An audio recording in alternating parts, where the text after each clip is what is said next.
Yamon! Yamon! Oo. Ano yung kinakanta mo? Ngusong bato. Pusong bato? Ano yun? Ngusong bato? Hindi ko alam. Akala ko pusong bato yun. Harap ko sa salamin, makita mo yung uso. Okay, tanong mo na lang. Ano yung identification ng ngusong bato mo? Ano ang? Yung ano yung klase ng ngusong bato?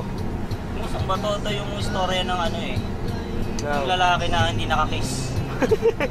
Kahit sa buong buhay niya. Oo. Virgin na virgin yung labi niya. Eh, bakit naging ngusong bato? Kasi, yung uso niya kaya naging bato kasi natigang. Natigang? Oo. Natigang. Grabe, natigang. Sino naman yung nag-gano niyan? Gumawa niyan? Nag-compose ba? Andun na nga sa ano eh, Manila Memorial Hospital. Bakit nandun? Eh, pinapagamot niya yung usong bato niya kasi naging bato eh.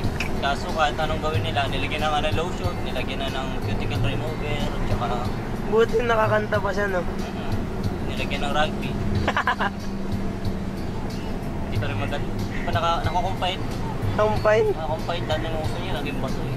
Ilang ospital na napuntahan nun? Sa buong Metro Manila siguro 10 na. 10 na?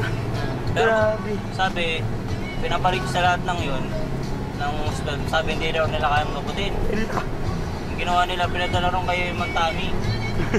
Mang Tami. Oo, pinawat albularyo. Ah, albularyo. Oo, kasi nga yung gusto niyang halikan ng babae, nalaman ng babae na gusto siyang halikan. Nagalit.